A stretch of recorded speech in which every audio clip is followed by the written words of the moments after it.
মাহি, মাহি, মা মাহি, অনেকক্ষণ হলো আজান হয়েছে, আয় জোহরের নামাজটা পড়ে নে। ইস মা, আমি লাইভে আছি, আমাকে ডেকো না। যাও তো, যাও যাও, তুমি নামাজ পড়ে নাও। কি বলছিস মাহি? কিসের লাইভ? নামাজের ওক্ত ফুরিয়ে যাচ্ছে, আগে নামাজটা পড়ে নে।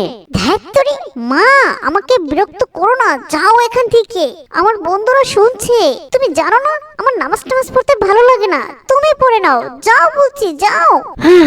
হায় আল্লাহ, আমার এই মেয়েটা এসব কি বলছে? আমি তো কোনোভাবেই আমার মেয়েটার সাথে পেরে উঠছি না। না না, ওর পিছনে পড়ে থাকলে হবে না, আমি আগে নামাজটা পড়ে আসি। এই বলে মাহির মা সুফিয়া বেগম নামাজ পড়তে যান আর নামাজ শেষ করে আল্লাহর কাছে নিজের মেয়ের জন্য দোয়া করতে থাকেন। এই বলে মাহির মা সুফিয়া বেগম নামাজ পড়তে যান আর নামাজ শেষ করে আল্লাহর কাছে নিজের মেয়ের জন্য দোয়া করতে থাকেন। হে আল্লাহ, তুমি তো জানো আমি এই মেয়েটির মুখের দিকে তাকিয়ে এই সংসারে টিকে আছি, ও ছাড়া যে আমার কেউ নেই। হে আল্লাহ, তুমি আমার মাহিকে হেদায়েত দান করো, ঈমান দান করো, দ্বীনের পথে জ্ঞান দান করো। রব্বানা, দুহাত তুলে আমি আপনার কাছে আমার মেয়ের জন্য হেদায়েত ভিক্ষা চাইছি। আপনি আমার মেয়েকে নামাজের হেদায়েত দান করুন, ইসলামের পথে দ্বীনের পথে হেদায়েত দান করুন। আমার মেয়ের উচ্ছৃঙ্খলতা দূর করে তাকে নম্র, ভদ্র, পর্দাশীল হিসেবে কবুল করুন। হে আল্লাহ, আমি মা হয়ে আমার সন্তানের জন্য আপনার কাছে হেদায়েত ভিক্ষা চাইছি, আপনি কবুল করুন। আমার মাহিকে ঈমান দান করুন, তার উচ্ছৃঙ্খলতা দূর করে দিন, আমিন। এভাবে নামাজ শেষ করে মাহির মা আবার মাহির ঘরের দরজার সামনে এসে দাঁড়ায় আর দেখে মাহি এখনো মোবাইল ফোনে টিকটক ভিডিওতে লাইভে আছে। সে তার বন্ধুদের সাথে বিভিন্ন কথা বিভিন্ন ভঙ্গিতে ভিডিও তৈরি করছে। মেয়ের এমন উচ্ছৃঙ্খল বদভ্যাস দেখে এবার আর তার মায়ের মুখে কোনো কথা বের হলো না, চুপচাপ সেখান থেকে চলে যায়। আসলে মাহির এমন উচ্ছৃঙ্খল ব্যবহারে তার মা খুবই অতিষ্ঠ। মেয়েকে কোনোভাবে সে বোঝাতে পারে না। এদিকে কলেজে পড়ুয়া মাহি মায়ের কোনো কথা পরোয়া করে না, নিজের ইচ্ছা মতোই চলাফেরা করে। অসহায় মা মেয়েকে বোঝাতে বোঝাতে যেন ক্লান্ত হয়ে পড়েছে। মেয়ে তার কোনো কথাই শুনতে চায় না, তাই বেশিরভাগ সময় মেয়ের জন্য আল্লাহর কাছেই শুধু কান্নাকাটি করে। নামাজ শেষে দীর্ঘ সময় আল্লাহর কাছে মেয়ের জন্য হেদায়েত প্রার্থনা করেন। এভাবেই কাটছিল দিন। একদিন মাহি ও তার এক বান্ধবী নওরিন কলেজ থেকে ফিরছিল। দেখ দেখ, তোর ভিডিওতে কত ভিউ এসেছে। আর শুন, গতকাল তো আমার এক মামাতো ভাই তোর ভিডিও দেখে একেবারে পাগল হয়ে গেছে। সে তোর সাথে ইয়ে করতে চায়। আরে ধুর, ওই টিয়ে করার সময় নেই আমার। আর তোর মামাতো ভাইয়ের কথা বলছিস? আরে আর কিছুদিন যেতে দে, তোর ওই এক ভাই না, ওরকম হাজারটা ভাই আমার পিছনে পড়ে থাকবে। ভাবছি এবার আরো কিছু মডার্ন জামা কিনবো, আর ওগুলো দিয়ে আমি সুন্দর সুন্দর ভিডিও বানাবো। দেখিস অল্প কিছু দিনের মধ্যে আমি পুরো ভাইরাল হয়ে যাব রে। কি যে মজা লাগছে না আমার, আমাকে দেখলে সবাই চিনবে, সবাই। সেটাই তো বোঝা যাচ্ছে। আচ্ছা মাহি, তুই যে এসব করিস, তোর মা তোকে কিছু বলে না? তা তো বলে রে, মা তো সব সময় আমাকে বোঝাতেই থাকে আর রাগারাগি করতেই থাকে, কিন্তু তাতে কোনো লাভ হবে না। আমি ওদিকে কানে দিচ্ছি না, আমি আছি।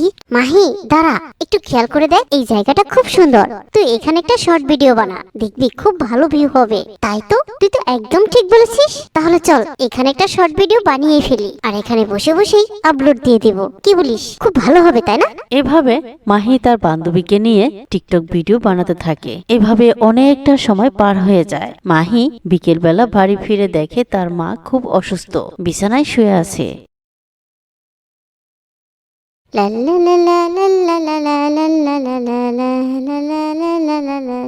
আরে মা এই অসময়ে শুয়ে আছে যে? মা, ও মা, মা কি হয়েছে তোমার? তুমি এমন অসময়ে শুয়ে আছো কেন? মা মাহি, তুই এসেছিস? তোর কলেজ তো সেই দুপুর বেলা শেষ হয়েছে, এতক্ষণ ওর শরীরটা একেবারেই খারাপ, খুব জ্বর এসেছে। আমার মাথায় একটু পানি দিবি? হ্যাঁ, তোমার আবার হঠাৎ করে জ্বর আসলো কি করে? আচ্ছা ঠিক আছে মা, আমি রুমে গিয়ে ব্যাগটা রেখে জামা কাপড় বদলেই আসছি। এই বলে মাহি তার নিজের রুমে চলে যায় আর টেবিলের পর ব্যাগ ও মোবাইলটি রাখতে গিয়ে দেখলো তার মোবাইলে অনেকগুলো কমেন্ট এসেছে। সে আবার মোবাইলটি নিয়ে তার বিছানার উপরে বসে পড়লো কমেন্ট পড়তে। আরে আমার ভিডিও দেখে সবাই তো খুব ভালো ভালো কমেন্ট করেছে। যাই ছোট্ট করে কমেন্টগুলোর রিপ্লাই দিয়ে যায়। হাই আপু, আপনার ভিডিও দেখতে আমার খুব ভালো লাগে। Thank you bro. হাই, আপনার হাসিটা খুব সুন্দর। Thank you so much. Hello আপু, আমি আপনার ভিডিও রেগুলার দেখি। Thank you so much bro. এভাবে মাহি তার মোবাইল ফোনের কমেন্ট গুলো পড়ছে আর রিপ্লাই করছে। সে ভুলেই গেল তার মা অসুস্থ, তার মা তাকে মাথায় পানি ঢালতে বলেছিল। এভাবে কেটে গেল বেশ কিছুক্ষণ। সবগুলো কমেন্ট পড়া এবং রিপ্লাই করা শেষ হলে মাহির মনে পড়ে গেল তার মায়ের কথা। আরে মায়ের তো অনেক জ্বর এসেছে, মা তো আমাকে মাথায় পানি দিতে বলেছিল। হায় আল্লাহ, সরি মা, তুমি তো আমাকে অনেকক্ষণ আগে মাথায় পানি দিতে বলেছিলে। আসলে আমি ভুলে গিয়েছিলাম। আচ্ছা মা, আমি কি তোমাকে এখন মাথায় পানি দেব? মা মা ও মা মা মা কথা বলো মা। আরে মা তো কোনো সাড়াই দিচ্ছে না, মনে হয় মা অজ্ঞান হয়ে পড়েছে। না না, মায়ের অবস্থা তো খুব খারাপ। আমাকে এখনই মাকে হসপিটালে নিতে হবে, দেরি করা একদমই ঠিক হবে না। এই বলে মাহি তার মাকে একটি হসপিটালে নিয়ে যায় আর সেখানে তার মায়ের চিকিৎসা চলতে থাকে। এদিকে মাহি মাকে হসপিটালে ভর্তি করেই তার হাতের ফোনটি বের করে লাইভ ভিডিও করতে থাকে। হাই গাইস, এই যে দেখুন আমি একটি হসপিটালে আছি। আসলে আমার মা খুব অসুস্থ, আমি আমার মাকে একটি হসপিটালে ভর্তি করেছি। আপনারা সবাই আমার মায়ের জন্য দোয়া করবেন যেন আমার মা খুব তাড়াতাড়ি সুস্থ হয়ে যায়। এই যে দেখুন, এটি একটি বিরাট হসপিটাল, এখানে অনেক ডাক্তার নার্স রয়েছে আর আমি এখানে আমার মাকে চিকিৎসা করাতে নিয়ে এসেছি। এই মেয়ে, তুমি এসব কি করছো? এখানে পেশেন্টের অবস্থা খুব খারাপ আর তুমি আসো লাইভ ভিডিও নিয়ে। এখানে একদম কোনো কথা বলা যাবে না। তোমার যদি এতই ভিডিও করার শখ থাকে তাহলে কেবিনের বাইরে গিয়ে করো, যাও। যত সব। সরি আপু, সরি। হাই গাইস, আসলে আমি একটা ভুল করে ফেলেছি। এখানে অনেক পেশেন্ট রয়েছে, তাই আমি আপনাদেরকে কেবিনের ভিতরের পরিস্থিতিটা দেখাতে পারছি না। তবে একদম চিন্তার কোনো কারণ নেই, চলুন আমি আপনাদেরকে এই হসপিটালটি ঘুরে ঘুরে দেখাচ্ছি। এভাবে মাহি হসপিটালে ঘুরে ঘুরে লাইভ ভিডিও করতে থাকে। আসলে সে তার মাকে নিয়ে হসপিটালে এসেছে। তার মা খুব অসুস্থ, এই নিয়ে তার কোনো ফিলিংস নেই। সে আছে তার টিকটক আইডি নিয়ে। এরপর কেটে গেল বেশ কিছুদিন। হসপিটালের চিকিৎসা শেষে মাহির মা সম্পূর্ণ সুস্থ হয়ে বাড়ি ফিরে আসেন। মাহি, মাহি, মাগরিবের আজান হয়ে গেছে।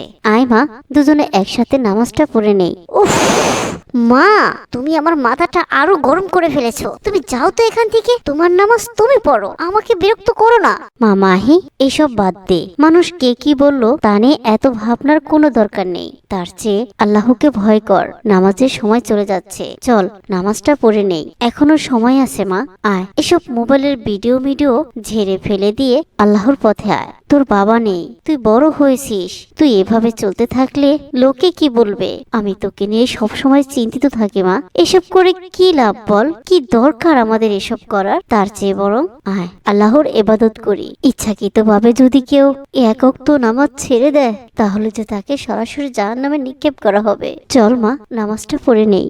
উফ মা, তুমি আমার মাথাটা আরো গরম করে ফেলেছো। তুমি যাও তো এখান থেকে, তোমার নামাজ তুমি পড়ো, আমাকে বিরক্ত করো না। মেয়ের এমন ব্যবহারে মাহির মা একেবারে চুপ হয়ে যায়। তার চোখ দিয়ে ঝরঝর করে পানি পড়তে থাকে। সে কোনো কথা না বলে চুপচাপ নামাজে চলে যায় আর প্রতিদিনের মতো আল্লাহর কাছে মাহির হেদায়েতের জন্য দোয়া করতে থাকেন।